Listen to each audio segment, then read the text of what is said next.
Whether you're an aquascaper or even a regular hobbyist searching for some cool nano fish that's not so super common in a hobby but can still highlight and shine in your aquarium, you definitely found the right video. Neon Blue Rasbora, Blue Axelrody Rasbora or Micro Rasbora Axelrody Neon Blue, all of these names are covering the same species of very interesting nano fish, scientifically known as Sundadanio axelrodi.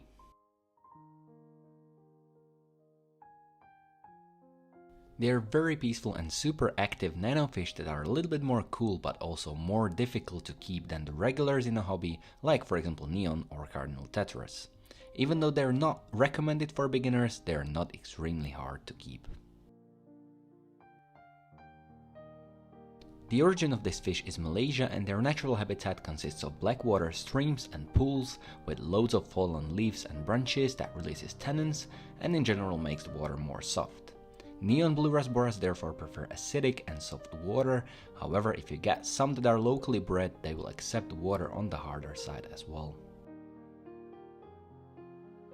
They do best in schools, and therefore if you want to get some, the recommended amount is at least 6 or more.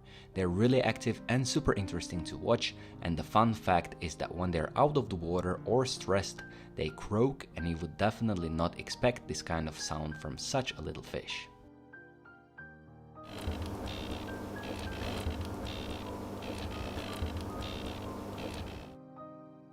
Neon Blue Rasboras have very interesting iridescent blue upper body with dark red coloration in the middle lower parts of their body as well. It's very simple to sex these fish, as males have very dominant red anal fin while females have it transparent.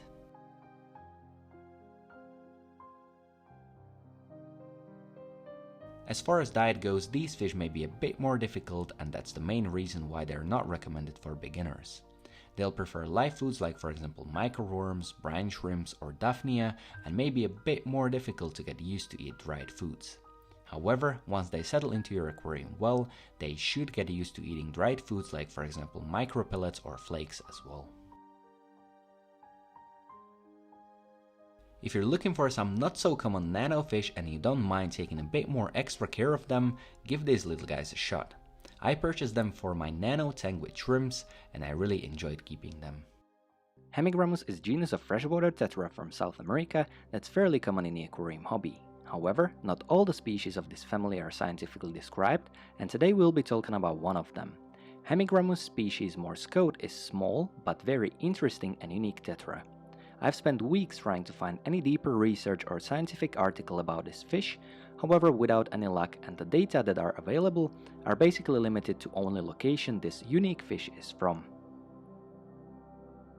So let's begin with where this fish got its name from. When we take a closer look to the body coloration, it has almost transparent body with some gold coloration in the head and around the belly. Fins of this fish have some nice black and yellow details, and towards the rear part of the fish we can see the main marking 3 very bright lines. Usually first and the last line are very short, and the middle one is always the longest, reminding the Morse code, and it is exactly where the name of this species comes from. Their behavior is also super interesting. Instead of typical schooling and super active behavior of other species in this family, these guys are not that active swimmers.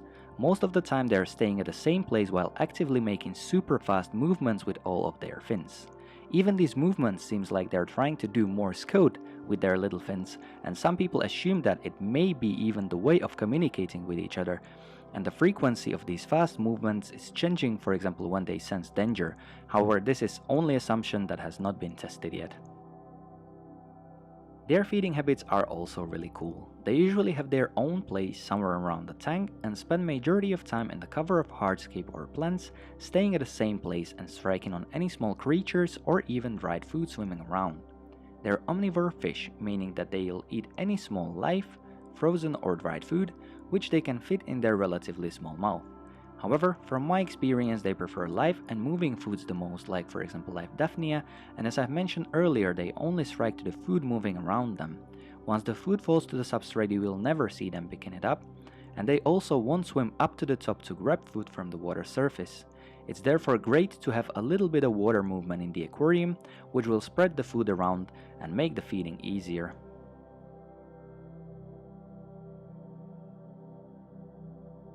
In the aquariums they do great in slightly harder water, however they do require soft water for breeding. We can assume that as other tetra species in this family, females are rounder and bigger than males. There is no evidence of nobody who ever bred these guys in captivity, and also all the fish shops and wholesalers offering this fish that I found had them wild caught. I have some experience with breeding tetras and definitely will attempt it, so wish me luck. In case you have bred these guys before, please let me know in the comment section below so I can give you credit for that in my upcoming videos.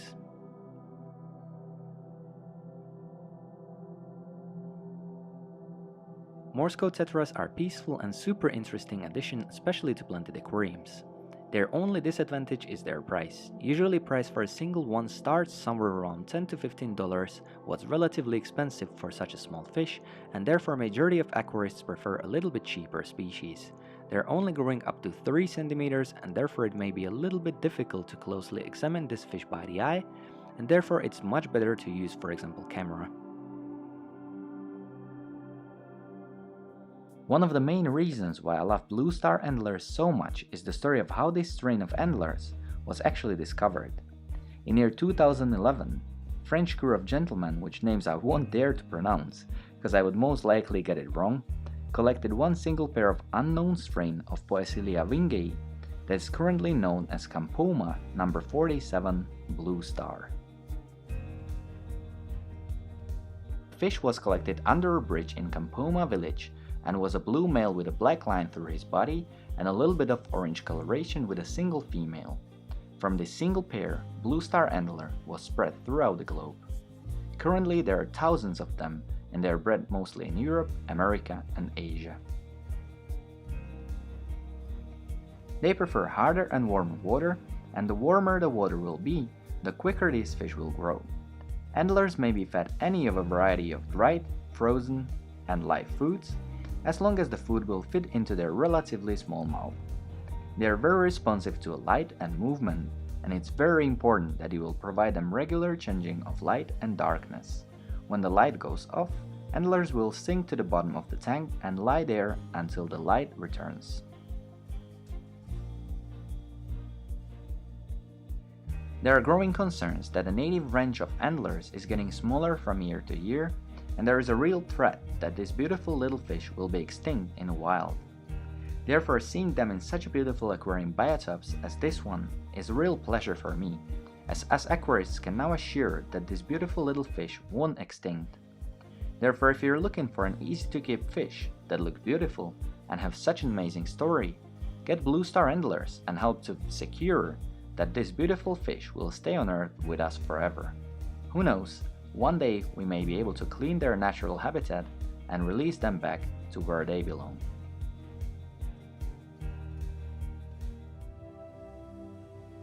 Thank you so much for watching, guys. I hope you found this video useful, and I'll see you in the next one.